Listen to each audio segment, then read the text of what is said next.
Discuss کر لوں. اسی ویک کے اندر 3 اکتوبر 2023 کو ایک اعلیٰ سطح کا اجلاس ہوا جس میں آرمی چیف بھی تھے اور پرائم منسٹر بھی اور باقی جو بڑے ذمہ داران لوگ ہیں جو ملک کی سیکیورٹی کو دیکھتے ہیں اور باقی معاملات کو. اس کے بعد ایک اعلامیہ جاری ہوا جو پوسٹ کی شکل میں ہم نے اس سے اگلے دن ہی اپنے آفیشیل یوٹیوب چینل میں ڈال دیا تھا پوسٹ کے طور پر.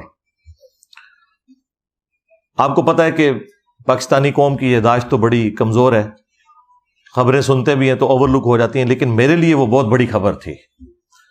میری چند ایک خواہشات کی تکمیل اس کے اندر تھی اور مجھے خوشی ہوئی کہ جہاں کہیں اگر ہماری اسٹیبلشمنٹ کوئی اچھا کام کرتی ہے تو ہم اس اعتبار سے انہیں اپریشیٹ ضرور کریں. ویسے تو زیادہ تر ہم ان کے ناقد ہی رہتے ہیں، لیکن اس معاملے میں انہوں نے ایک اچھا سٹیپ لیا. تو میں نے وہ جو 5 بڑے بڑے نکات تھے ان کے وہ ڈسپلے کروا دیے اس ایک پوسٹ کے اندر ہی، اور اس کے نیچے لکھا کہ ہم صرف اسی قسم کی اسلامک ڈیموکریسی کو پاکستان میں سپورٹ کریں گے اور ہمیں کسی قسم کا کوئی اسلامی نظام اس اعتبار سے نہیں چاہیے کہ کوئی نان اسٹیٹ ایکٹر جماعت، کسی فرقے کی جماعت جو ہے وہ سیاست کی آڑ لے کر اور پاکستان کے اوپر قابض ہو جائے اور باقی فرقے والوں کو وہ قتل کرنا شروع کر دیں، کبھی توہین مذہب کے الزام میں، تو کبھی گستاخ رسول کہنے کے الزام میں، تو کبھی گستاخ اہل بیت کہنے کے الزام میں، تو کبھی گستاخ صحابہ کے الزام میں. تو وہ پوسٹ جو لگی اس کے اوپر ظاہر ہے کہ ہر طرح کے لوگ ہیں، ان کا اپنا ریئیکشن آئے گا. کچھ لوگوں نے اسے اپریشیٹ کیا، کچھ لوگوں نے اس کے اوپر اپنے تحفظات کا اظہار کیا. تو میں چاہ رہا ہوں ایک تو وہ پوسٹ بھی ڈسکس کر لوں اور اس پہ جو لوگوں کی ریزرویشن ہے وہ بھی میں ان کو کلیئر کر دوں. 3 اکتوبر 2023 کو جو وہ اعلیٰ سطح کا اجلاس ہوا ہمارے سیکیورٹی اداروں کا، ان میں 5 جو بڑے بڑے پوائنٹ تھے جن کے اوپر انہوں نے ایگری کیا اور اسے اعلامیے کے طور پر جاری کیا. اس کی کورالریز میں اور پوائنٹ بھی ہیں لیکن بڑے پوائنٹس جو تھے وہ 5 ہی تھے. نمبر 1، ریاست سیاسی مقاصد کے لیے مذہب کی من پسند تشریح نہیں کرنے دے گی. دوبارہ سنیں، ریاست سیاسی مقاصد کے لیے مذہب کی من پسند تشریح نہیں کرنے دے گی. اس سے مراد وہ تمام سیاسی جماعتیں ہیں جو مذہب کی آڑ میں اپنے فرقے کا ایجنڈا لانچ کرتے ہیں اور دوسرے لوگوں کی زندگیوں کو ونریبل کر دیتے ہیں. اب ان جماعتوں کے نام لینے کی ضرورت نہیں ہے، وہ اللہ کے فضل سے یا اللہ کے غضب سے پوری قوم کو پتہ ہے، کیونکہ اس کی تکلیف پوری قوم اٹھا رہی ہے، خواہ مسلمان ہو یا کافر ہو. پاکستان میں رہنے والے ان مذہبی جماعتوں کے شر سے کوئی بھی محفوظ نہیں ہے. حتیٰ کہ حال یہ ہے کہ یہاں پہ کسی ریلیجس پرسنالٹی کو بھی اگر جان کو خطرہ ہوتا ہے تو دوسری مذہبی جماعت سے ہوتا ہے، کسی کافر سے نہیں ہوتا.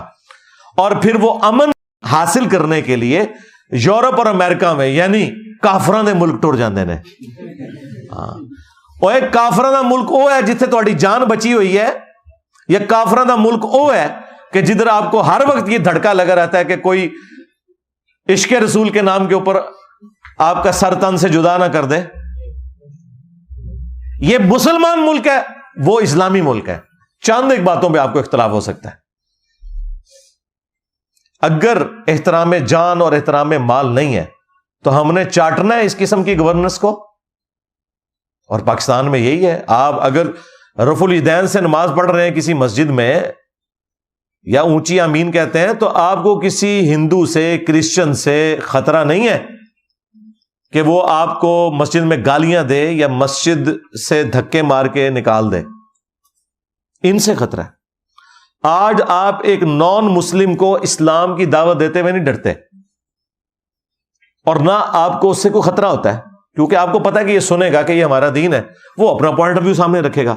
لیکن کسی مسلمان کو قرآن کی آیت بتاتے ہوئے یا بخاری مسلم سے نماز کا طریقہ بتاتے ہوئے، رکوع میں جاتے وقت اور رکوع سے اٹھتے وقت رفع الیدین، آپ ڈرتے ہیں کہ یہی کتے کی طرح مجھے کاٹ نہ لے. یہ کتے کی مثال قرآن میں آئی ہے علماء سو کے لیے سورۃ الاعراف میں، بلعام بن بورا کے بارے میں. اور سنن نبی داؤد کے اندر بھی نبی علیہ السلام نے فرمایا میری امت میں ایسے گروہ پیدا ہوں گے کہ جس طرح باولا کتا کسی کو کاٹ جائے اس کے ایک ایک ریشے تک اس کا اثر پہنچ جاتا ہے نا، اس قسم کی بدعت ان گروہوں میں پیدا ہو جائیں گی. تو یہ کون سا باولا کتا ہے جو کسی مسلمان کو کاٹ جائے اور اس میں بدعت پیدا ہو جائے؟ یقیناً وہ کتا اسی نسل کا ہوگا جسے مولوی کہا جاتا ہے. ظاہر ہے کوئی اسکواش کا پلیئر تو نہیں نا جو کسی کو بدعت سکھائے گا، کوئی کرکٹ کا پلیئر تو بدعت نہیں سکھائے گا نا، کوئی مولوی سکھائے گا نا کسی فرقے کا. اور اس کے اوپر اجماع ہے. آپ بریلویوں سے پوچھے وہ کہیں گے ہاں یہ دیوبندی ہیں وہ باولے کتے. دیوبندیوں سے پوچھے وہ کہیں گے بریلوی ہیں. سنی سے پوچھے وہ کہیں گے شیعہ ہیں. شیعہ سے پوچھے وہ کہیں گے سنی ہے. جب یہی بات میں کرتا ہوں کہتے ہیں ہمیں گالیاں دے رہے ہیں. اور بھائی تمہارے ہی اس کے اوپر آلریڈی اجماع ہوا ہے. ہم تو ساری باتوں کو بیک وقت انڈورس کرتے ہیں کہ سارے صحیح کہہ رہے ہو. بالکل بالکل تھوڑے نال. تو یہ ریاست سیاسی مقاصد کے لیے مذہب کی من پسند تشریح نہیں کرنے دے گی. بہت اچھی بات ہے جی، شکر ہے آپ کو خیال آیا کہ یہ ریاست ان لوگوں کے ہاتھوں یرغمال بن چکی ہے جو اپنی من پسند تشریح کرتے ہیں، ہر ایک کے اوپر گستاخی کے فتوے لگاتے ہیں. حالانکہ حال یہ ہے کہ اپنے بزرگوں نے چشتی رسول اللہ پڑھایا ہوا ہے. ہائے ہاں اے زخم میں چل رہا ہے تھوڑا، کینسر بنا دینا ہے. میں اشرف علی تھانوی رسول اللہ پڑھوایا ہوا ہے، مناظرے کیے ہوئے ہیں، آج تک کر رہے ہو. اب میرے ڈر سے آگے کہہ رہے ہیں کتاباں بدل گئی نے. ہاں دیکھ لو پھر کیسے قابو آئے نے. میرے نبی سا ہے ہی کوئی نہیں، تیرے بابے تے شے ہی کوئی نہیں، تے بابے تو ہی ہوں دستبردار ہو گئے تھے. الحمدللہ. دوسرا پوائنٹ اس میں تھا کہ کسی بھی شخص یا گروہ کو طاقت کے زبردستی استعمال کی اجازت نہیں دی جائے گی.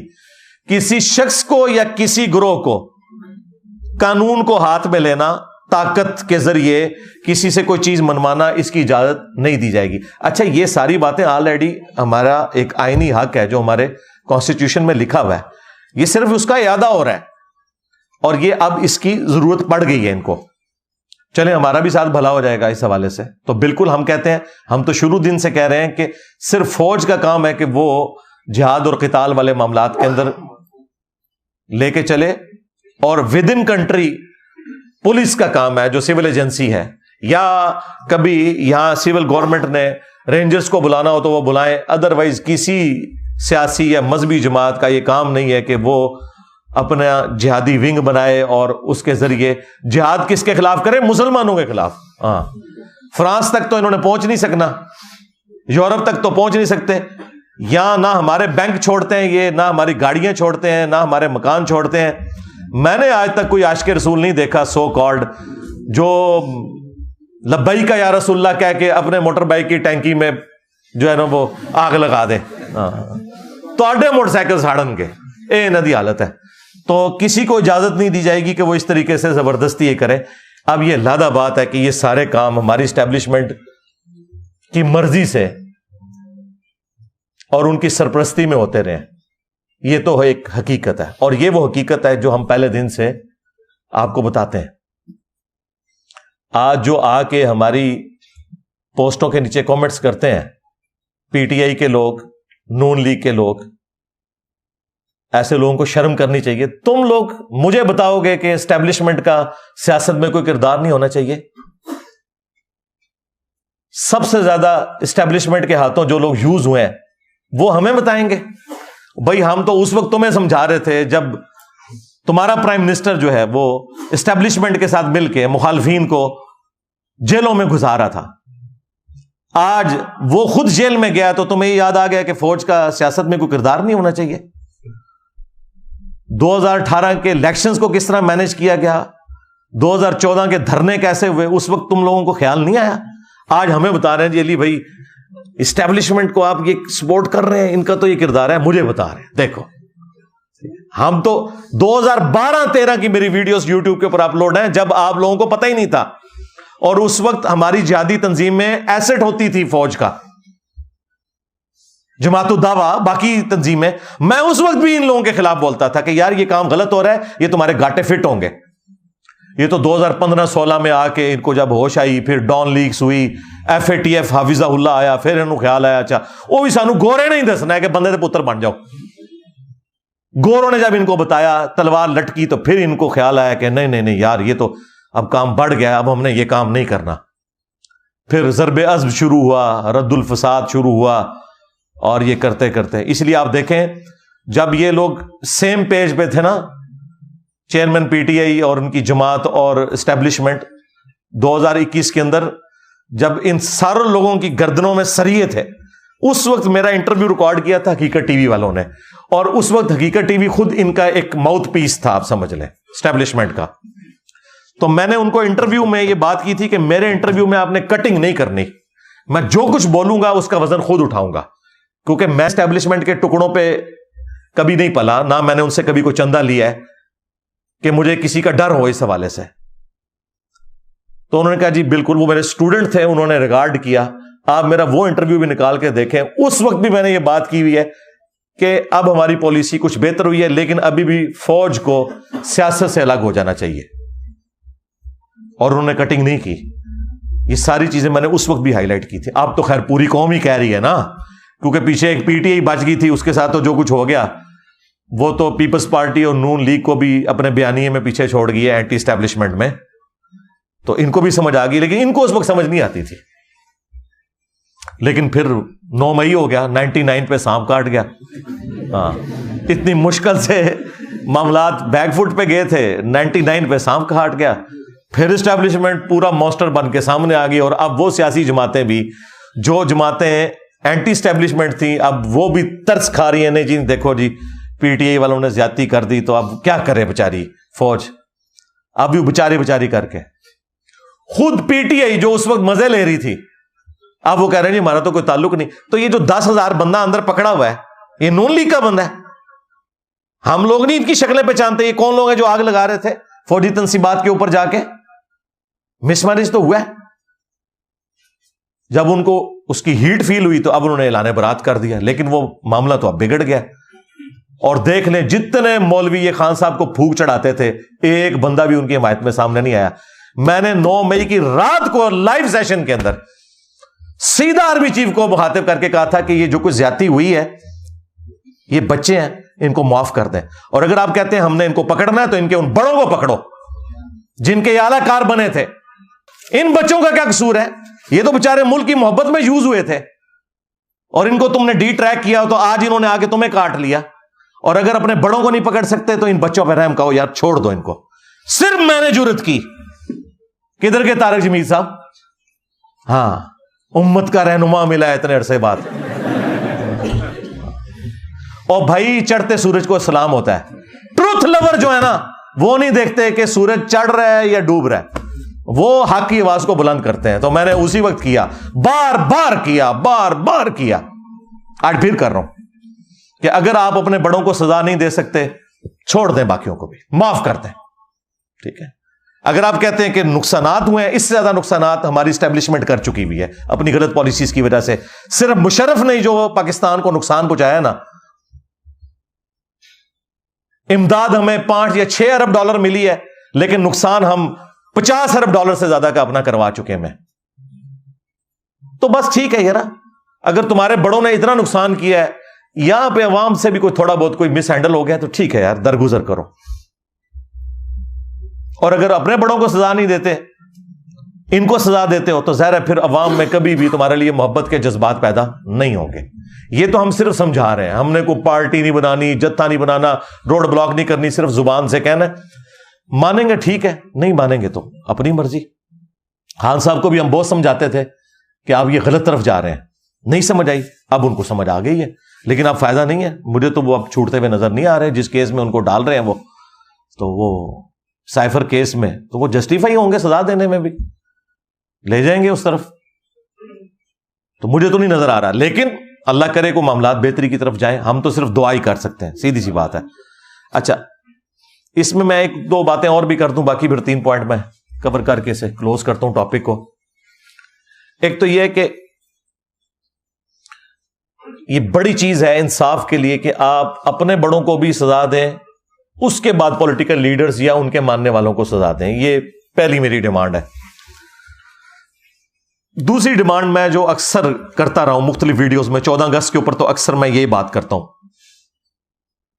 کہ ہر کوئی خدا کے لیے اپنا کام کرے.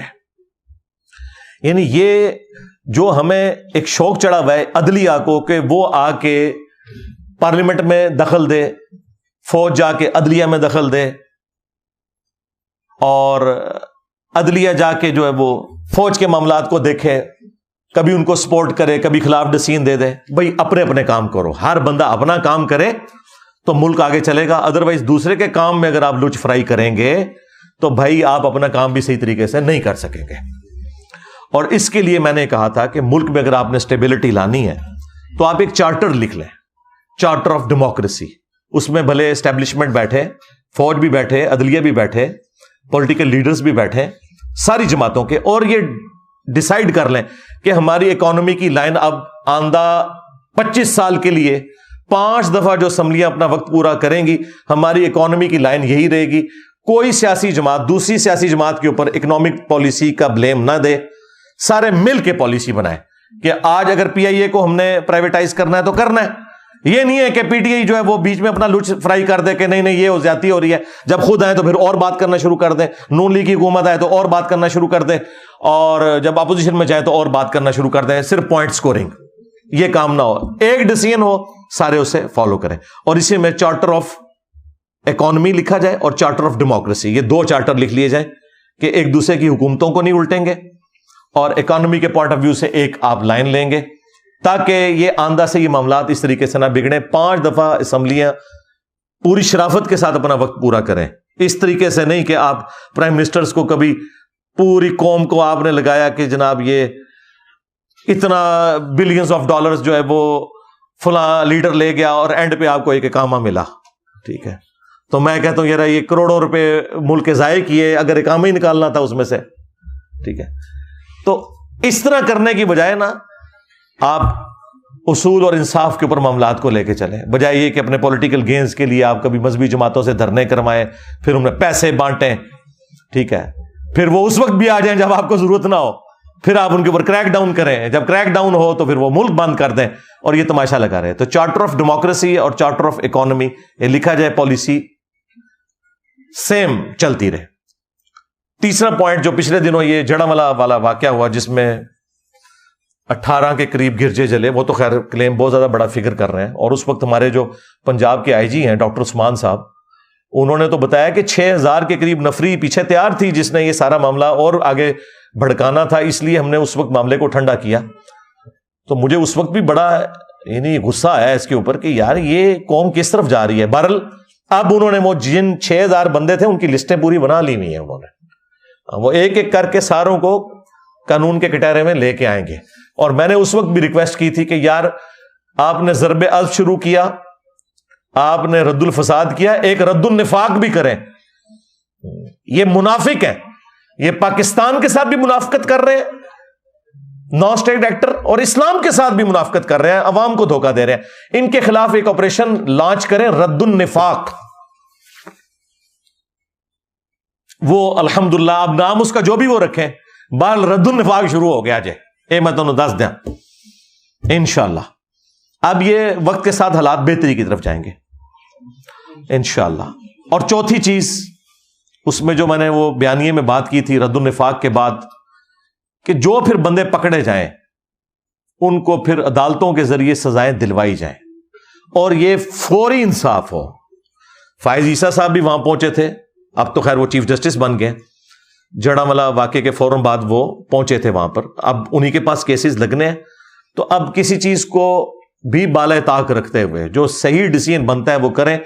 آج تک پاکستان کی تاریخ میں جتنے نان اسٹیٹ ایکٹرز نے اس طرح کی حرکتیں کی ہیں نا, الٹیمیٹلی بڑی عدالتوں سے جا کے چھپ جاتے ہیں.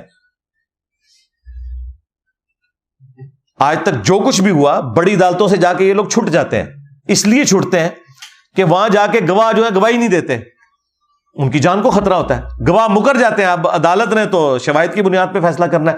میرا خیال ہے گواہ اگر مکر بھی جائیں, اگر آپ کے پاس کیمرے کا ریکارڈ موجود ہے, سی سی ٹی وی سے یہ چیز کنفرم ہو جاتی ہے کہ یہ لوگ مجرم ہیں, انہیں سزا ملنی چاہیے, سیدھی سی بات ہے.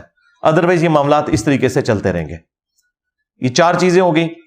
اور 5ویں چیز میں نے کہا تھا کہ یہ خیر میرا ایک ذاتی شغف ہے, یہ آپ کی مرضی ہے, چاہے تو سافٹ ویئر اپ ڈیٹ کر دیں ان کا, تو چاہے کوئی ایک مولوی سٹی بنا دیں, جس طرح جو ہے وہ اٹلی میں ویٹیکن سٹی بنا اور مولویوں کو کہا کہ بھائی ادھر لڑو بھیڑو جو کچھ کرنا ہے, ادھر جا کے خیر ان کا بھی ڈانگ نکل گیا. ان مولویوں کو ناردرن ایریا میں شفٹ کریں. جتنے بھی یہ فسادی قسم کے مولوی ہیں نا, ان کی 4 شادیاں کروائیں, ان کو گاڑیاں دیں, ٹھیک ہے, ان کو انٹرنیٹ کے ہائی سپیڈ کنیکشن لے دیں. یار ساڈی جان چھڈن ہے, اتوں انہوں کڈو, خدا دا نہ جے جے ملک نو رہنے دے قابل رکھنا ہے. تو یہ 5 نکاتی ایجنڈا ہے. نمبر 1 سزا دینی ہے, اپنے بڑوں کو دو, پلس ٹھیک ہے عوام کو بھی دو, لیکن اگر ان کے اوپر ہاتھ نہیں ڈال رہے, پولیٹیکل لوگوں سے بھی پھر صرف نظر والا معاملہ کرو. اور نمبر 2 چارٹر آف ڈیموکریسی یا چارٹر آف اکانومی, یہ دونوں چارٹرز لکھے جائیں اور ایک پالیسی بنائی جائے, تاکہ حکومتیں کوئی بھی آئیں ایک دوسرے کے اوپر بلیم نہ ڈال سکیں, نہ ایک دوسرے کی ٹانگیں کھینچیں. پھر آپ کو وہ ٹرو اسلامک ڈیموکریسی کی برکات بھی انشاءاللہ ملیں گی. نمبر 3 رد النفاق شروع کریں, آپریشن کا نام رد النفاق. اور 4تھی چیز, جب یہ آپریشن ہو اس کے بعد عدالتوں کے ذریعے فوراً سزاؤں والا معاملہ ہو اور منطقی انجام تک پہنچایا جائے. اور 5ویں چیز مولوی سٹی بنایا جائے ویٹیکن سٹی کے طرز کے اوپر. خیر یہ ساری باتیں میں نے ساتھ اس اعتبار سے ڈسکس کر دی کہ کانسیپٹ کلیئر ہو جائے.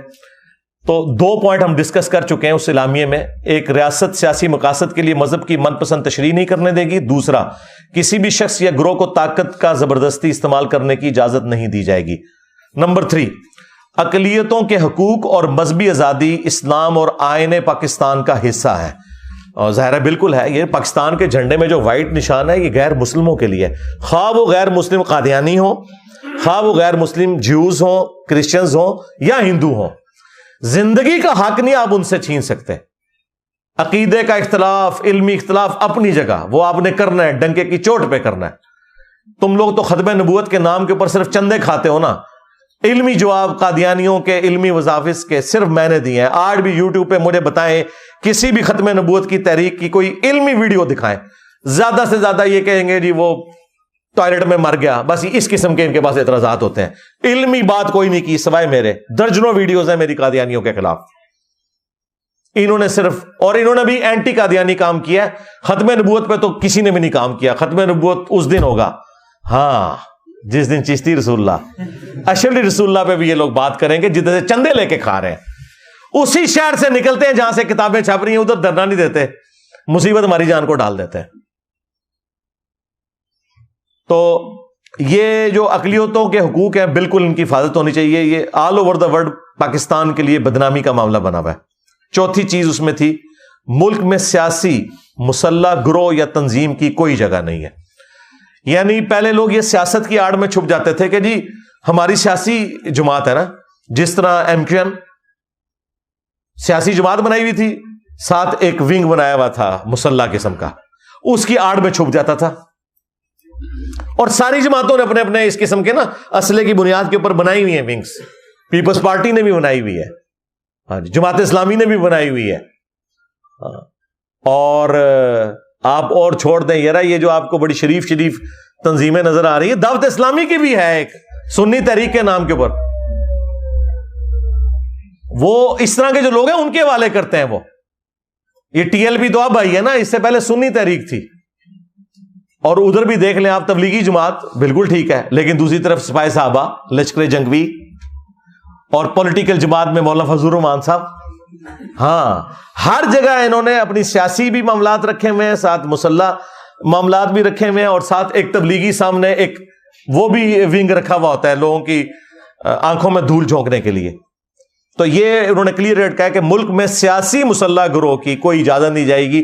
یعنی کوئی سیاسی جماعت بھی ہے نا, وہ یہ نہیں کہہ سکتی کہ جی ہم تو الیکشن میں حصہ لے رہے ہیں لہذا کیا مسئلہ ہوا اگر ہم نے ساتھ کوئی اسلحہ رکھ لیا ہے. نہیں, یہ اسلحہ لے کے کل کو آپ لوگ دارالحکومت کے اوپر چڑھ دوڑیں گے اور مصیبت بن جائیں گے باقی لوگوں کے لیے. اور پانچواں جو اعلامیہ تھا وہ یہ تھا کہ طاقت کا استعمال صرف اور صرف ریاست کا دائرہ اختیار ہے. یہ جو ہم اکثر کہتے ہیں کہ یار یہ فوج اور پولیس کا کام ہے کہ وہ امن کو اسٹیبلش کریں، نہ کہ یہ ہے کہ مولوی اسلحہ ہاتھ میں لے کے تو وہ جا کے فلموں کی اور دکانیں توڑنا شروع کر دیں، جا کے جو کچھ لال مسجد کے اس میں ہوا پھر اس کے ریونج میں آپ دیکھ لیں ظلم بھی ہو گیا، اور وہ پھر ہم نے اس کے بعد خود کچھ حملے بھی بھگتے. ظاہر ہے لال مسجد میں جو کچھ ہوا ان کی طرف سے تو مس ہینڈلنگ ہوئی، اس وقت کی اسٹیبلشمنٹ سے بھی مس ہینڈلنگ ہوئی، اور اس کی ہیٹ پھر ہم آج تک محسوس کر رہے ہیں. تو یہ 5 پوائنٹس تھے جو اس میں ڈسکس کیے گئے، اور اس کے بعد انہوں نے کہا کہ اب ہم جو اس حوالے سے سائبر کرائم اور یہ ساری چیزوں کو اسٹیبلش کریں گے اور لوگوں کو پکڑ کے سزائیں دیں گے. اور میں تو سمجھتا ہوں کہ یہ ایک ہمارے صبر کا ہمیں پھل ملا ہے، اور آواز بلند کرنے کا یہ ایک نہ ایک دن یہ ہونا تھا. اور یہ اب ریاست جب ٹھان لیتی ہے کسی معاملے کو تو آپ دیکھ لیں ڈالر دیکھ لیں پھر آیا نا 307 سے نیچے، کیونکہ ریاست نے یہ فیصلہ کر لیا کہ بھائی یہ غلط ہو رہا ہے، یہ کام نہیں اب ہونے دینا. پہلے وہ ریاست میں ہی بیٹھے ہوئے لوگ تھے جو ان ساری سمگلنگ کو سپورٹ کرتے تھے، یہ سب کچھ وہی انہی کی سرپرستی میں ہو رہا ہوتا تھا. تو میں تو دعا کرتا ہوں کہ یہ معاملات آگے چلیں، اور آخر میں ریکویسٹ یہ ہے کہ یار الیکشن کراؤ، اور اس معاملے کو انٹرم گورنمنٹ کی بجائے جو عوام کی منتخب حکومت جو بھی آئے اس کے سپرد کریں، تاکہ ایک لانگ ٹرم پالیسی بنے اور معاملات جو ہیں وہ بہتری کی طرف جائیں. ہم اپنے بڑوں کو وقتاً فوقتاً یہ چیزیں ہائی لائٹ کرتے رہتے ہیں تاکہ قیامت کے دن ہماری اس اعتبار سے کوئی پکڑ نہ ہو کہ ہم نے کوئی سچائی کے حوالے سے بزدلی کا مظاہرہ کیا ہے یا کسی کو ہائی لائٹ نہیں کی. اور بڑوں کے لیے تو میں اکثر وہ حدیث بیان کرتا ہوں کہ بخاری اور مسلم دونوں میں حدیث ہے کہ سب سے برا اگر کوئی گڈریا ہے تو وہ ہے جو کسی جگہ کا حکمران ہے. جس طرح گڈریا بھیڑ بکریوں کی حفاظت کرتا ہے نا، اس طرح حکمران عوام الناس کے اوپر ایک اللہ تعالی کی طرف سے مقرر کیا گیا ہے. اگر اس نے انصاف نہ کیا تو جنت کی خوشبو بھی نہیں پائے گا. یہ حدیث بخاری مسلم میں ہے کہ حکمران نے اگر انصاف نہ کیا تو جنت کی خوشبو بھی نہیں پائے گا. یہاں تو لوگوں کو شیروانی پہننے کا، بیج لگانے کا بڑا شوق ہوتا ہے، لیکن ان کو پتہ نہیں ہے کہ یہ سیدھا سیدھا جہنم کما رہے ہیں اگر انہوں نے اس پوسٹ کے ساتھ حق نہیں ادا کیا. قیامت کے دن ان لوگوں نے کہنا ہے کہ ہم گمنامی کی موت کسی فٹ پاتھ پہ مر جاتے نا وہ بہتر تھا، ہم آرمی چیف نہ بنتے، ہم پرائم منسٹر نہ بنتے، ہم چیف جسٹس نہ بنتے. اگر انہوں نے انصاف نہ کیا تو انہوں نے آخرت میں کہنا ہے کہ یا اللہ ہمیں تو کسی فٹ پاتھ پہ مار دیتا، ہماری لاش کو کوئی دفنانے والا نہ ہوتا، کم از کم آخرت کے عذاب سے تو بچ جاتے. لیکن دوسری طرف اگر آپ انصاف کرتے ہیں تو وہ بھی بخاری اور مسلم دونوں میں حدیث ہے کہ 7 قسم کے لوگ ہیں جنہیں اللہ کے عرش کا سایہ نصیب ہوگا. ان میں سے پہلا شخص وہ ہے جو عادل حکمران ہے. پھر انعام بھی پھر اسی اعتبار سے ہے. ایک اور حدیث ہے بخاری اور مسلم میں، تم میں ہر ایک نگہبان ہے اور اس سے اس کی رعیت کے بارے میں پوچھا جائے گا. پھر نبی صلی اللہ علیہ وآلہ وسلم نے فرمایا کہ ایک حکمران اپنی رعایا کے اوپر حاکم ہے، اس سے اس کے بارے میں پوچھا جائے گا. ایک مرد اپنی بیوی اور بچوں کے اوپر حاکم ہے، اس سے اس کے بارے میں پوچھا جائے گا. ایک بیوی اپنے خاوند کے مال اور اولاد کے اوپر حاکم ہے، اس سے اس کے بارے میں پوچھا جائے گا. لہٰذا اب تو سارے ہی آ گئے. ہاں تسی ایویں خوش ہو رہے سو کہ وڈیاں دا رگڑا لگیا ہوا ہے، بچنا تسی بھی کوئی نہیں. ہاں اگر اپنی جگہ پہ ہم نے انصاف نہ کیا تو اللہ تعالیٰ ہمیں انصاف کے اوپر قائم رہنے کی، انصاف کی تبلیغ کرنے کی، اسی پہ عمل کرنے کی توفیق عطا فرمائے. صلو علی محمد وآل محمد، اللہم صلی علی محمد وعلی آل محمد واصحاب محمد وازواج محمد وامت محمد اجمعین الی یوم الدین. مجھے بائی چانس یہ بھی کچھ باتیں یاد آئیں. میں چاہ رہا ہوں کہ آج چونکہ ماحول بنا ہوا ہے، تھوڑا اپنی زندگی کا کوئی ایک ایسا پہلو اس سے جو جڑا ہوا ہے جو میں نے آج تک کیمرے میں کبھی بیان نہیں کیا، وہ بھی ڈسکس کر لوں تاکہ ریکارڈنگ میں آ جائے. خصوصاً ہمارے ان لوگوں کے لیے جن کو کبھی کوئی شیطان وسوسہ دلاتا ہے میرے حوالے سے. علماء کبھی کہتے ہیں یہود و نصارہ کا ایجنٹ ہے، اب انہوں نے کہنا شروع کر دیے جی یہ اسٹیبلشمنٹ کا ایجنٹ ہے، اتنی دلیری سے بولتا ہے، اس کو پکڑتا کیوں نہیں ہے. بھئی میرے ساتھ جو کچھ ہوا ہے پچھلے 10-12 سالوں میں وہ آپ کو تو میں نے نہیں بتایا ہوا، تو آپ کسی گمان میں نہ رہیں کہ میری زندگی کوئی اتنی آسانی سے گزر رہی ہے. لیکن یہ بات حقیقت ہے کہ میں کبھی بھی اسٹیبلشمنٹ کا اعلی کار نہیں بنا. اس کی وجہ سے مجھے اتنی تکلیفیں نہیں اٹھانی پڑیں جو اسٹیبلشمنٹ کے پالتو لوگوں کو اٹھانی پڑتی ہیں. یہ آپ کو جتنے صحافی یا پولیٹیکل ونگ کے لوگ نظر آ رہے ہیں یہ سارے کے سارے اسٹیبلشمنٹ کے بینیفیشری ہیں، ان کی تنخواہوں پہ رہے ہیں. اب تنخواہیں تو ان سے کھاتے رہے، جب ان کی ناراضگی ہوئی، وفاداری کسی اور کے ساتھ انہوں نے نبھانی شروع کی تو ان کو غصہ آیا، تو ظاہر ہے وہ پکڑ کے انہیں نامعلوم افراد میں ہی داخل کریں گے. قانوناً غلط کر رہے ہیں، لیکن میں آپ کو جو دنیاوی طور پہ جسٹیفیکیشن ہے وہ بتا رہا ہوں. قانوناً تو میں کسی بھی ایکسٹرا جوڈیشل ایکٹیویٹی کے حق میں کبھی بھی نہیں رہا، خواہ وہ کوئی ریاستی ادارہ کرے یا کوئی مذہبی جماعت کرے یا کوئی بھی کرے. قانون اور آئین کی حکمرانی ہونی چاہیے. لیکن میرے ساتھ الحمدللہ شروع سے ایک غیرت والا ایلیمنٹ اٹیچ رہا کہ میں نے کبھی بھی کسی کے اعلی کار بننے سے ہمیشہ انکار کیا، نہ کسی پولیٹیکل جماعت کا ساتھ دیا، نہ کسی ریاستی ادارے کا. البتہ اگر میری کوئی بات کسی پولیٹیکل لیڈر کے حق میں گئی تو وہ اس وجہ سے نہیں کہ مجھے اس سے کوئی عقیدت تھی، اس کے پیچھے ریزن یہ ہے کہ میں سچائی کے لیے کھڑا ہوا کہ یار یہ اس وقت اس کے ساتھ یہ زیادتی ہے. جس طرح خان صاحب کے دور میں آپ کو پتہ ہے جب کبھی ان کے اوپر مذہبی کارڈ یوز ہوا تو میں نے ان کے حق میں آواز بلند کی، تو اس کی وجہ سے بعض لوگوں نے سمجھا کہ یہ کوئی پی ٹی آئی کے پے رول کے اوپر ہے. اور جب خان صاحب نکالے گئے اس وقت میں نے کچھ نصیحتیں کی تو اس وقت انہوں نے سمجھا شاید یہ کوئی اسٹیبلشمنٹ کا بندہ ہے، حالانکہ ایسا نہیں تھا. مجھے کبھی بھی اسٹیبلشمنٹ کے ساتھ دلی عقیدت اس لیول کی ہو نہیں سکتی کیونکہ میں خود ان کے متاثرین میں سے ہوں. لیکن فوج ایز اے ادارہ یا ان کی جو قربانیاں ہیں پاکستان کے لیے وہ اپنی جگہ مسلمہ ہے. وہ آپ لوگوں نے تو صرف سنی ہے، میں نے تو اپنی آنکھوں سے دیکھی ہیں. اور میں یہ سمجھتا ہوں کہ اوپر کے چند ایک لوگ جو اپنی پولیٹیکل گینز کی وجہ سے اپنے زوم میں پاکستان کی بہتری کی خاطر یہ جو تجربے کرتے رہتے ہیں مختلف اوقات میں، کبھی ضیاء الحق کی شکل میں، کبھی مشرف کی شکل میں، کبھی باجوہ صاحب کی شکل میں تو ہمیشہ ان تجربوں کے خلاف رہا ہوں. اور اس کی وجہ سے مجھے مختلف اوقات میں مختلف تکلیفیں بھی اٹھانی پڑی. لیکن جو فوج کا وہ والا ایلیمنٹ ہے وہ آپ کی نظر میں بھی ہونا چاہیے کہ پاکستان میں اگر کوئی آرگنائز ادارہ ہے نا تو صرف فوج ہے. پاکستان کی یونٹی کی علامت ہے تو وہ فوج ہے، اس وجہ سے کہ کراچی سے لے کر کے پی کے اینڈ تک اور ادھر سے آپ مشرقی بارڈر سے لے کر مغربی بارڈر تک ایک ہی ادارہ ایسا ہے کہ جس میں سما اوتاد کا سسٹم ہے. پولیٹیکل جماعتیں تو ٹوٹی ہوئی ہیں، ایک جگہ ایک جماعت کا ہولڈ ہے، دوسری جگہ دوسری جماعت کا ہولڈ ہے. ہاں کبھی وہ جماعت تھی پیپلز پارٹی، بھٹو صاحب کا ایک پورے کا پورا ایک سارا معاملہ تھا پورے ملک کے اندر، لیکن اب ایسا نہیں ہے.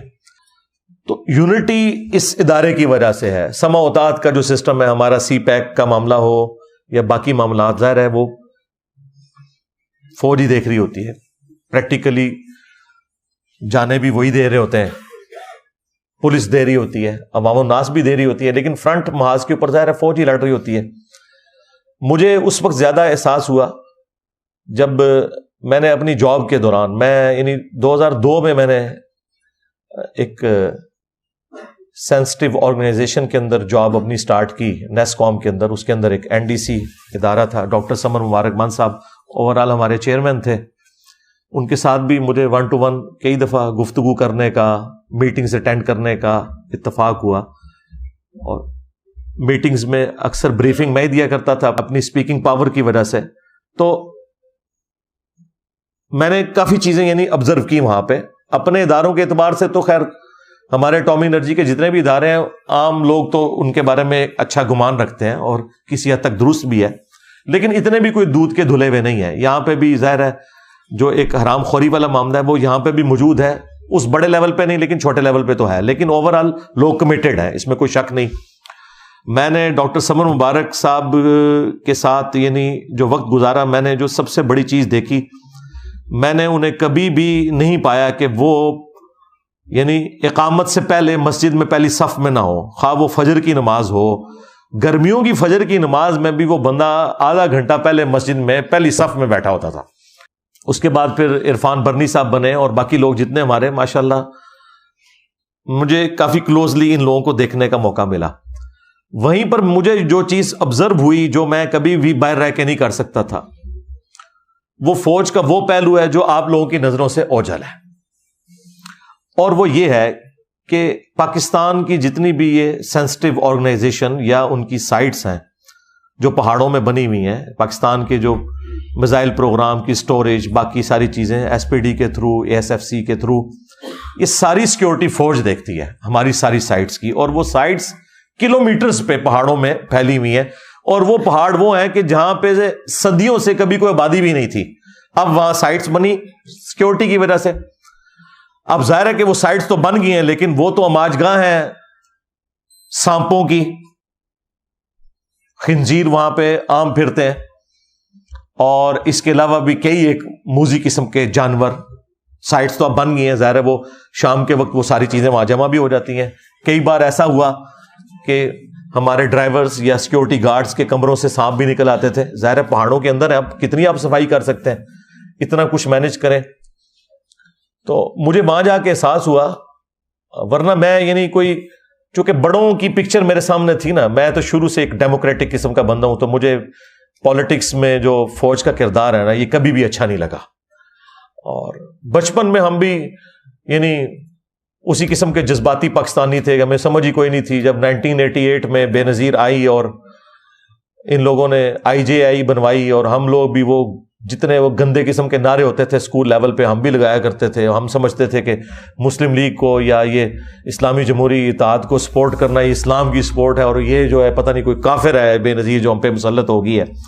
وہ تو پھر ہمیں بعد میں پتہ چلا کہ یہ تو بڑے لوگوں کی گیمیں تھیں، اور وہ 90s کی تو پوری گیم جو پیپلز پارٹی اور مسلم لیگ کی جو یہ تماشا چلتا رہا، یہ ان بچوں نے نہیں دیکھا کہ جو صرف خان صاحب کی باتیں سنتے ہیں، اس لیے ان کو نہیں پتا کہ دوسری جماعتوں نے بھی اپنے اپنے وقت میں کیا کیا تکلیفیں کاٹی ہیں، ایک دوسرے سے بھی اور اسٹیبلشمنٹ سے بھی۔ پھر انہوں نے آ کے چارٹر آف ڈیموکریسی لکھا تھا۔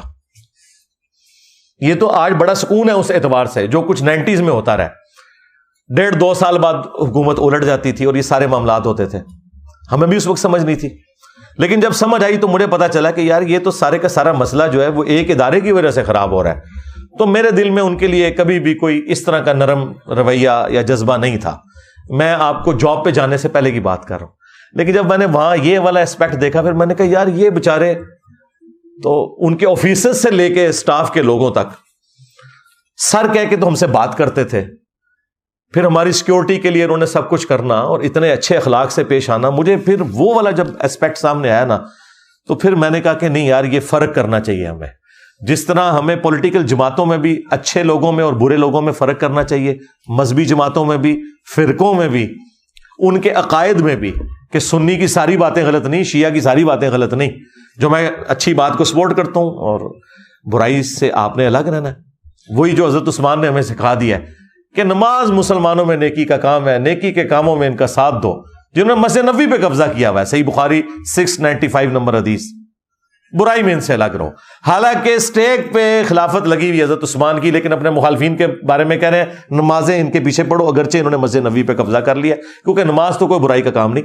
لہٰذا پاکستانی قوم بھی دیکھے کہ اچھائی کے کاموں میں تو کم از کم اسٹیبلشمنٹ کا ساتھ دیں، فوجی قیادت کا بھی ساتھ دیں، پولیٹیکل قیادت کا بھی ساتھ دیں، پرائم منسٹر کا بھی ساتھ دیں، ہاں برائی میں الگ رہیں اور اپنا پروٹیسٹ بھی ریکارڈ کروائیں، لیکن صرف دشمنی پہ اتر کے اس لیول پہ چلے جانا کہ آپ ان کے بارے میں نیگیٹو رویہ اختیار کریں، میں یہ سمجھتا ہوں یہ جو ابھی ڈیسیژن ہوا ہے، جو میں نے آپ کو 5 پوائنٹ بتائے کہ اب یہ ڈیسائیڈ ہوا ہے کہ کوئی بھی سیاسی جماعت مسلح گروہ بنا کے اس طریقے سے مذہب کی من پسند تشریح کر کے نہیں چڑھ دوڑے گی دوسرے کے اوپر، یہ بہت بڑا ایک ڈیسیژن ہے۔ اسی طریقے سے ابھی یہ جو ڈالرز کے حوالے سے جو کچھ ہوا اچھی چیز ہے۔ باقی ہم وہ کہتے ہیں کہ الیکشن اپنے ٹائم پہ ہونا چاہیے، بالکل، اس میں پولیٹیکل لیڈرز کے خلاف اگر کیسز بنے ہیں تو ان بڑوں کے خلاف بھی بننے چاہیے جنہوں نے ان پولیٹیکل لیڈرز کو یوز کر کے اس طرح کے تجربات اپنی پاکستانی قوم کے اوپر کیے، وہ اپنی جگہ، وہ تو میں بار بار ریکارڈ کرواتا ہوں، لیکن یہ والا اسپیکٹ یاد رکھیں، کیونکہ میں نے دیکھا ہے کہ جب سے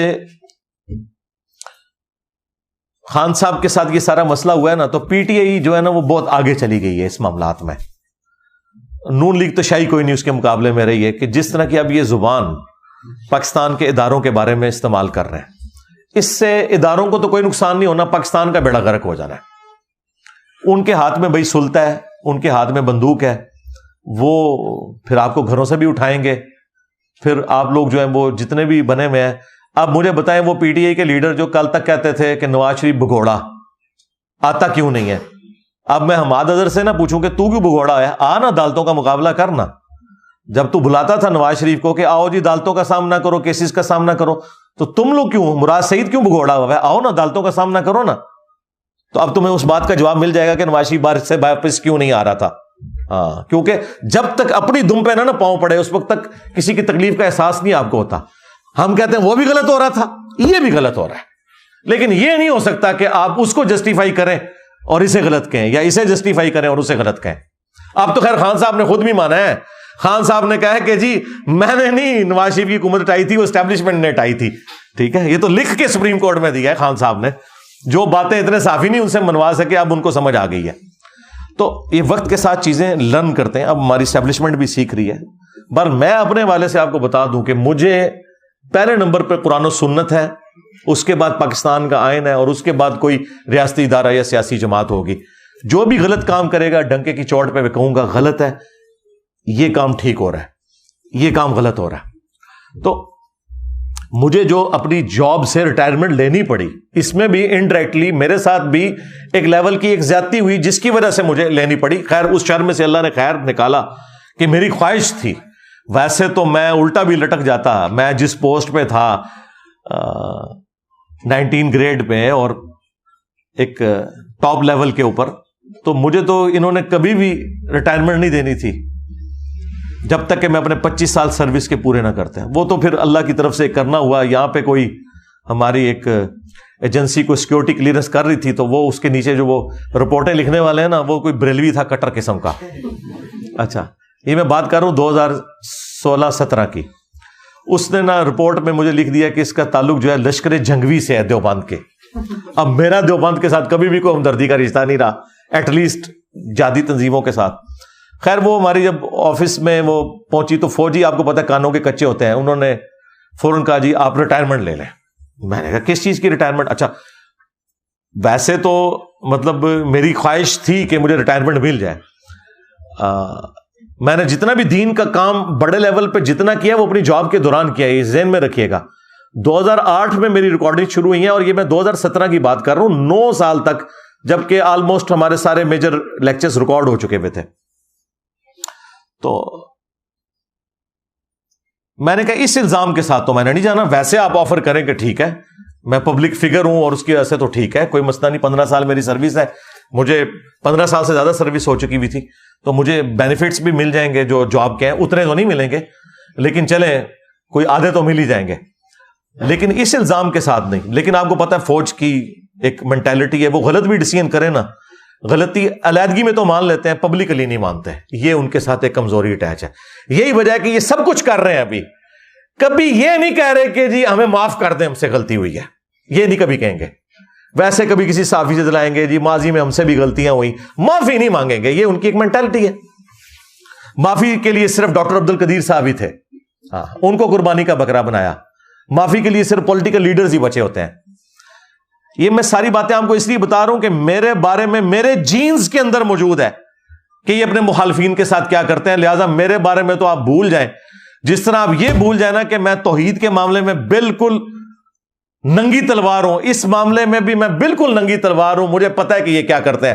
ہمیں کوئی پی ٹی آئی والا یا نون لیگ والا جو ہے نا وہ آئین کا درس نہ دے اور یا ہمیں وہ اینٹی اسٹیبلشمنٹ بیانیہ نہ بتائے، ہمیں آپ سے زیادہ پتا ہے. ٹھیک ہے، تو بہرحال اس وقت جب یہ معاملات چلے تو میں سیدھا پھر اسلام آباد ہائی کورٹ میں نے کیس کر دیا اپنے ادارے کے خلاف. اور جسٹس شوکت صدیقی صاحب، وہ بھی میری طرح آپ کو پتا ہے نڈھر قسم کا جج، اس نے بلا لیا. اور وہ تو مطلب اس طرح کے معاملات میں کوئی کسی کا لحاظ نہیں کرتے تھے. ان کی عدالت میں کیس لگا، ان کو بلایا تو یہ آئے بائے شائع کرتے رہے اور 1 سال تاریخیں بھگتے رہے، صرف ڈانٹ کھا کے وہاں سے آتے تھے. الٹیمیٹلی پھر آخری دفعہ تو انہوں نے بڑے سخت الفاظ میں نے کہا کہ بھئی میں اب اس کو پھر ون سائیڈڈ ڈیسائیڈ کر دوں گا اگر آپ لوگوں نے یہ سارے معاملات اس طریقے سے لے کے چلنے ہیں. وہ خیر ان دنوں پھر شوکت صدیقی صاحب کی وہ تقریر ہو گئی, وہ تو چلے گئے خیر کیس. پھر دوسری جسٹس اطہر من اللہ اس وقت ابھی چیف جسٹس نہیں بنے تھے اسلام آباد ہائی کورٹ کے, ان کی کورٹ میں لگ گیا کیس, وہاں پہ چلا گیا. بال وہ معاملات چلتے رہے. بس اس دوران پھر اللہ تعالیٰ نے کو میرے دل میں یہ بات ڈالی کہ یار ٹھیک ہے. مجھے پھر کچھ لوگوں نے اپروچ کیا کہ سر اب آپ کا جو لیول ہے, آپ اس ادارے میں کیا کرنا ہے آپ نے آ کے, یہاں تو سارے آپ کے اسٹوڈنٹ بیٹھے ہوئے ہیں, تو بس اب آپ یہ کام کریں. تو مجھے بات کلک کر گئی. میں نے کہا ٹھیک ہے یار. پھر میں نے اس معاملے کو اوور لک کر کے 2020 کے اینڈ پہ جا کے میں نے وہ پھر اپنے ساری ریٹائرمنٹ والا معاملہ بھی کیا, اور سارے وہ پرانے جو میرے ایریئرز رہتے تھے وہ ریسیو کیے, اور آفیشیلی میں نے سگنیچر کر دیے. اس دوران خیر میں نے اپیل کے لیے جو ہے نا وہ اپلائی کیا تھا. جب میری ان کے ساتھ میٹنگ بھی, تو اس وقت بھی میں نے ان کو کہا کہ یار یہ اس طریقے سے آپ نے کوئی الزام لگانا, صحیح الزام لگائیں لیکن غلط الزام کے ذریعے یہ نہ کریں. میں نے اس لیے سے کیا تھا. بہرحال یہ میں بتانے کا مقصد یہ ہے کہ میں خود اس فیز سے گزرا ہوا ہوں. ٹھیک ہے, وہ تو اللہ تعالیٰ نے ہر شر میں سے کوئی خیر نکالنی ہوتی ہے. میرے لیے جو اللہ تعالیٰ نے یہ پوسٹ رکھی ہوئی ہے, وہ ڈاکٹر ذاکر نائک کی بات, وہ کہتے ہیں کہ میری والدہ کہا کرتی تھی کہ میں ہزاروں اپنے ڈاکٹر ذاکر نائک قربان کر سکتی ہوں اگر ایک احمد دیداد ہمیں ڈاکٹر ذاکر نائک کی شکل میں اور مل جائے. تو ڈاکٹرز تو بہت ہوں گے لیکن ڈاکٹر ذاکر نائک تو ڈاکٹر ذاکر نائک ہے. کنگ ایڈورڈ میڈیکل کالج نے کئی MBBS ڈاکٹرز پروڈیوس کیے ہیں, لیکن ڈاکٹر اسرار تو پھر ڈاکٹر اسرار ہے. ٹھیک ہے, تو اس لیے میں نے جب دیکھا میں نے کہا یار میکینیکل انجینئر دنیا میں اور بھی کہیں ہیں, ٹامی انرجی میں ہائر پوسٹ میں, لیکن یہ اس وقت جو اللہ تعالیٰ نے یہ اس کام کے لیے مجھے چن لیا, اور ظاہر ہے کہ اللہ تعالیٰ ہی کسی کے دل میں بات ڈالتا ہے, اس کو صلاحیتیں دیتا ہے غیر معمولی حالات و واقعات میں. تو میں نے پھر اس کام کو پورے پیشن کے ساتھ الحمدللہ لے کے چلوں. اور آپ دیکھ لیں 2017 میں ہمارے 1 لاکھ سبسکرائبرز تھے پورے 10 سالوں کے اندر, اور پھر چند سالوں کے اندر اب آپ دیکھ لیں سبسکرائبرز کو تو خیر سیکنڈری حیثیت حاصل ہے, اگرچہ وہ 2.5 ملین سے زیادہ ہے, لیکن اصل چیز ویورشپ ہے. آج آپ دنیا میں ریلیجن پہ بات کریں تو آپ کو پتا چل جائے گا کہ وہ فرقے جن کی تعداد کروڑوں میں ہے, وہ مولوی جن کے پیچھے کروڑوں اس فرقے کے لوگ کھڑے ہیں, ان کو کتنی دنیا سنتی ہے دین کے لیے, اور ہمارے پلیٹ فارم کو کتنی دنیا سنتی ہے دین کے لیے. یہ آپ کے سامنے ہے. دیکھیں تبلیغی جماعت نے یا دعوت اسلامی نے اگر ترقی کی ہے نا, تو ایک فرقے سے انہوں نے جنم لیا ہے جن کے کروڑوں ماننے والے تھے, اور تبید سارے نو پوڑ کے رہا دیتا ہے. دیکھیں نا یہ ہونا کہ یعنی ایک بندہ بریلویت سے اٹھے تو ظاہر کروڑوں بریلوی موجود ہیں, چند اس کے ساتھ لگ جائیں گے, اور پھر سارے محاذوں پہ بیک وقت جنگ لڑ کے, اور پھر اللہ تعالیٰ کی یہ نصرت کہ سچائی کی طاقت ہے کہ باقی لوگ تو اپنے فرقوں کی دعوت کو لے کے چلے, جہاں کروڑوں لوگ ساتھ موجود تھے وہ سارے فیل ہو گئے, اور جو سارے فرقوں سے ٹکر لے کر کھڑا ہوا اللہ اور اس کے محبوب علیہ السلام کی فیور کے اندر, جس کے ساتھ کوئی بھی نہیں تھا, اور اللہ تعالیٰ نے اس کی آواز کو اس طرح پوری دنیا میں پہنچایا, پورا پیراڈائم شفٹ ہو گیا. لوگ اکثر کہتے ہیں انجینئر صاحب کو اسٹوڈنٹ تیار کریں اپنے بعد. میں نے کہا اپنے بعد کیا, اپنے بعد کا بھی کام میں نے اپنی زندگی میں اللہ نے مجھ سے لے لیا. یعنی ہم کوئی بھی اگر ایک اسکول آف تھاٹ کہہ لیں یا کوئی تحریک یا کوئی بھی ایسی چیز کوئی بھی لانچ کرتا ہے, وہ کس لیے ہوتی ہے؟ تاکہ ریفارم کی جائے. تو اس پلیٹ فارم کی برکت سے تو پوری نیشن ہی, پوری مسلمان قوم ریفارم ہو گئی ہے. وہ کہتی ہے کہ بھائی ہمیں بتانا ہے قرآن و سنت میں کیا لکھا ہے, لے جاؤ بابے سائڈ پہ. تو یہ سب سے بڑی چینج ہے. اگر کوئی مجھے ایک لائن میں پوچھے نا چینج کیا ہے, اب لوگ کہتے ہیں 10 لکھیا کی تھی, ہاں کتنے لکھے ہیں؟ بس یہ بات جب بھی کوئی بریلوی دیوبندی اہل حدیث شیعہ اپنے مولوی سے پوچھے 10 کتنے لکھے ہیں, تو یہ چینج ہے. اس سے بڑی اور چینج کیا چاہیے؟ اس طرح کی چینج تو پہلے کبھی نہیں آئی تھی. تو یہ وہ ریفارم ہونا ہے. الحمدللہ اللہ کا شکر ہے کہ ہم نے اس معاملے کو بڑی ایمانداری کے ساتھ لے کے چلے ہیں. لہٰذا میرے بارے میں کبھی بھی کسی نے وہم نہیں کھانا کہ میں کبھی اسٹیبلشمنٹ کا اعلی کار بنوں یا بنا رہا, یا کبھی ناٹ ایٹ آل, نیور, کبھی بھی نہیں. میں بالکل سچائی کے لیے ہمیشہ کھڑا ہوتا ہوں, آندہ بھی کھڑا ہوں گا. آپ دیکھیں لوگ تو رالیں لوگوں کی ٹپکری ہوتی ہیں. یہ جو خان صاحب کے دور کے اندر اس وقت کی جو اسٹیبلشمنٹ نے جو پلان کیا ہوا تھا نا, اس پلان میں مجھے بھی انہوں نے یوز کرنے کی کوشش کی. میرے پاس بندے بھیجے کہ آپ کو وزارت مذہبی امور دیں گے, آپ کی لائف کو تھریٹ ہے, آپ وہاں شفٹ ہو جائیں. میں نے کہا بھائی میں آپ کو اسسٹ ضرور کروں گا, میں سسٹم کا حصہ نہیں بن سکتا, کسی مولوی کو ہی ڈھونڈیں. ہاں میں آپ کو پورا کورس بنا کے دے سکتا ہوں کہ اس طریقے سے معاملات کو لے کے چلنا ہے, لیکن اگر آپ یہ کہیں نہیں. پھر انہوں نے پھر مختلف پارٹیاں میرے پاس بھیجیں کہ جی وہ جی یہ آپ طارق جمیل صاحب, جواد نقوی صاحب, کچھ علماء کی لسٹ دی, ان کو آپ اکٹھا کریں, ہم تمام ٹی وی چینلز پہ آپ کے پروگرام کراتے ہیں اور ہم اس طریقے سے اس معاملے کو لے کے چلتے ہیں, مولویوں کو سائڈ پہ کریں. میں نے کہا جو ایک دفعہ ان کے ہاتھوں یوز ہو گیا تو کل کو یہ اپنے مرضی کا دین بھی بیان کروائیں گے. میں نے کہا بھائی ہماری معذرت قبول کریں, البتہ آپ دین کی ہیلپ کے طور پہ ہم سے جب بھی کوئی چیز پوچھیں گے وہ ہم ضرور بتائیں گے, آپ کے لیے ہم کام نہیں بھائی کر سکتے, سیدھی سی بات ہے. اور وہ دیکھیں وہ بیچارہ تو اب فارغ ہو کے گھر بیٹھ گیا, جس کا آرمی چیف بننے کا خواب تھا, بندے میرے پاس بھیج رہا تھا, مجھے تو نہیں پتا تھا کہ اس کا اپنا کیا اشر ہونا ہے, خود بھی فارغ ہو گیا. تو دیکھیں میں کبھی بھی نہ ابھی اعلی کار بنوں گا, نہ پہلے کبھی بنا, نہ مستقبل میں. اس کی وجہ یہ کہ ان لوگوں نے ریٹائر ہونا ہے, ان کو تو کوئی جانتا نہیں ہے, لیکن الحمدللہ ہمارے اس پلیٹ فارم کی لیگیسی پرانی ساری کے سارے فرقوں کو پیچھے چھوڑ گئی ہے, کیونکہ ہم نے فرقہ واریت سے بلند ہو کر یہ آواز بلند کی. کوئی چندہ بک نہیں بنائی, کوئی مسجد نہیں بنائی, کوئی مدرسہ نہیں بنایا, سب سے بڑھ کر ان سب کو مسلمان سمجھتے ہیں, ان کے پیچھے نمازیں پڑھتے ہیں, ان کی زندگی موت کا مسئلہ چندے ان کو دیتے ہیں. تو الحمدللہ اس لیے ہم کہتے ہیں ہمسا ہو تو سامنے آئے. آج تک جتنے مذہبی پیشوا ہیں فرقے لانچ کر کے گئے ہیں, مدرسے بنا کے گئے ہیں, چندہ بک بنا کے گئے ہیں. تمہارے بابوں کی ایک گندگی بھی تم کہو نا کہ یہ والی گندگی انجینئر صاحب آپ کے اندر ہے, وہ نہیں نکال سکتے تم, لیکن کم از کم مان گئے ہو نا کہ وہ گندگی تھی. تو میں نے تو سسٹم سے کچھ نہیں حاصل کیا سوائے اس کے کہ میری لائف ونریبل ہوئی, میری فیملی کی لائف ونریبل ہوئی, میرے ٹیم ممبرز کی لائف ونریبل ہوئی, ان کی فیملیز کی لائف ونریبل ہوئی ہے. اور کیا حاصل کیا اس سے؟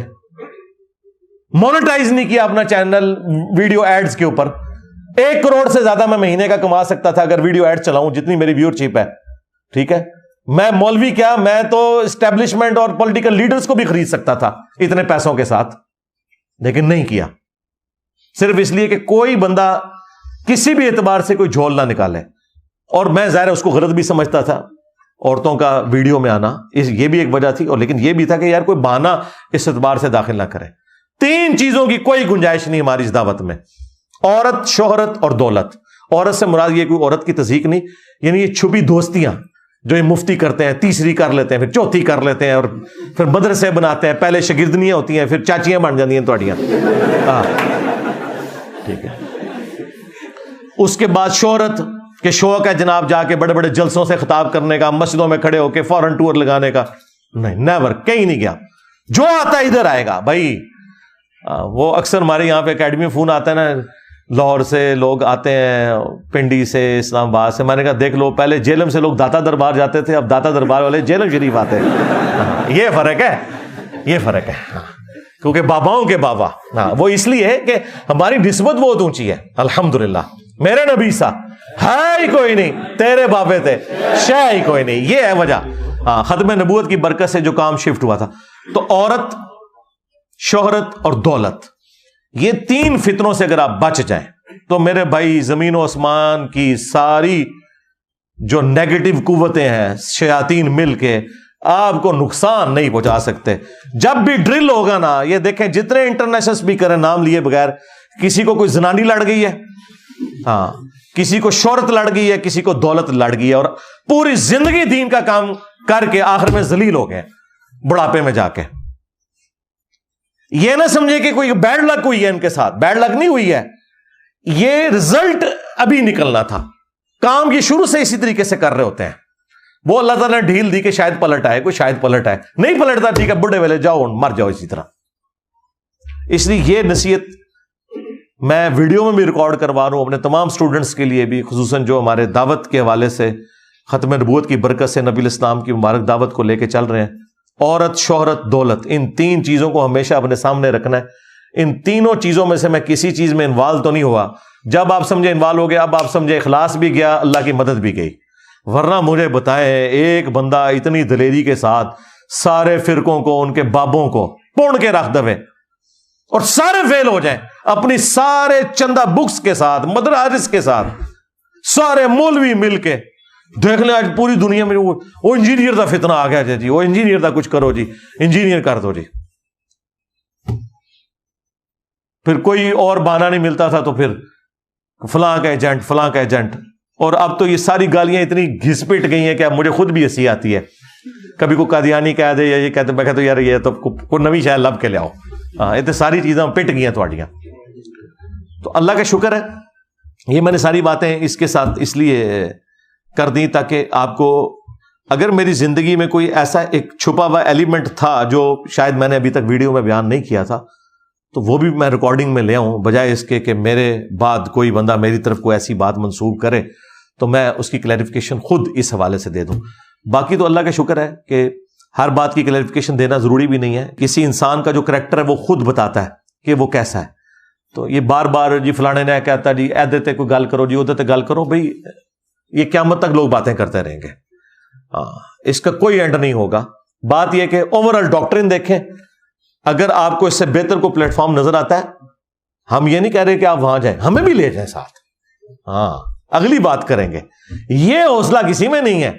لوگ تو کہتے ہیں انجینئر کو سننا نہیں، اور انجینئر صاحب یہ کہہ رہے ہیں کہ اگر کوئی اس سے اچھی جگہ ہے جہاں پہ لوگ قرآن، بخاری، مسلم، دین کی بات کر رہے ہیں ریفرنس کے ساتھ، آپ وہاں نہ اٹیچ ہو، مجھے بھی ساتھ لے جائیں. ہاں میں بھی ادھر اٹیچ ہو جاؤں، اس کو لا کے ہم یہاں بٹاتے ہیں. ہاں تو یہ اس لیے کہ بھی ہم اپنی کاز کے ساتھ مخلص ہیں.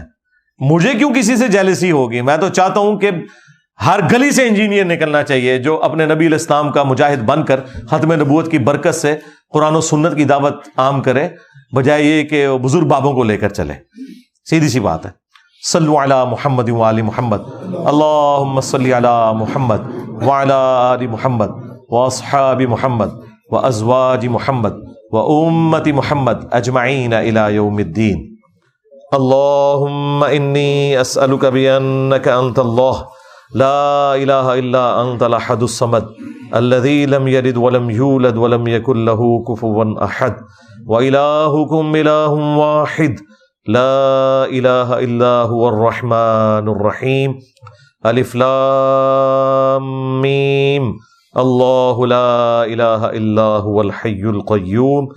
اللہم صلی علی محمد وعلی آل محمد. اللہم ربنا آتنا فی الدنیا حسنہ وفی الآخرۃ حسنۃ وقنا عذاب النار. ربنا آتنا من لدنک رحمۃ وہیئ لنا من امرنا رشدا. اللہم اغفر لحینا ومیتنا وشاہدنا وغائبنا وصغیرنا وکبیرنا وذکرنا وانثانا. اللہم من احییتہ منا فاحیہ علی الاسلام ومن توفیتہ منا فتوفہ علی الایمان. اے اللہ، جن جن بھلائیوں کا سوال تیرے محبوب صلی اللہ علیہ وآلہ وسلم نے تجھ سے کیا، ہمارے حق میں، ہمارے ماں باپ کے حق میں، ہمارے بیوی بچوں کے حق میں، پوری امت کے حق میں قبول منظور فرما. جن جن چیزوں کے شر سے تیرے محبوب صلی اللہ علیہ وآلہ وسلم نے تیری پناہ طلب کی، تمام مسلمانوں کو ان تمام چیزوں کے شر سے اپنی پناہ عطا فرما. بالخصوص چائنا، کشمیر، انڈیا، فلسطین، یمن، عراق، شام، پاکستان، افغانستان، جہاں کئی مسلمان کس پرسی کی زندگی گزار رہے ہیں، غیب سے ان کی عزت، آبرو، جان و مال کی حفاظت فرما. حاضرین کے دلوں میں جو جو نیک اور جائز دعائیں ہیں قبول منظور فرما. حاضرین کے جو چھوٹے بڑے رشتہ دار فوت ہو چکے ان کی مغفرت فرما. جو زندہ ہیں ان کو اپنی موت سے پہلے قبر و آخرت کی تیاری کرنے کی توفیق عطا فرما. جو بیمار ہیں انہیں شفاء کلی عطا فرما. یہ تمام دعائیں تمام مسلمانوں کے حق میں قبول منظور فرما. اے اللہ، ہمارے ملک پاکستان کی خیر فرما، اندرونی اور بیرونی خطرات سے محفوظ فرما، پورے عالم اسلام کی خیر فرما. سبحان ربک رب العزت عما یصفون وسلام علی المرسلین والحمد للہ رب العالمین. وصلی اللہ علی النبی الکریم وعلی آلہ واصحابہ اجمعین الی یوم الدین.